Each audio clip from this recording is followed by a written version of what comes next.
So here we're going to learn how to pair iPhone to the vehicle's Bluetooth system. So first thing on the phone, you're going to go into your settings, onto Bluetooth, and then on your vehicle, you're going to go onto menu, setup, Bluetooth here on the side, and you're going to select yes to add the phone. From there, it's going to start looking for the device, and it's going to appear on your phone as Toyota Tacoma. You're going to select it. And it's going to have you sync your contacts, so you're going to go ahead and allow.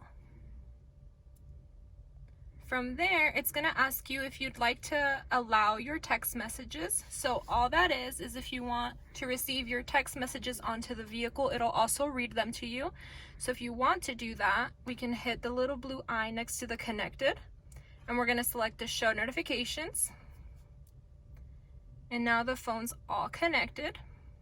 And how we know, it gives us the battery and the signal.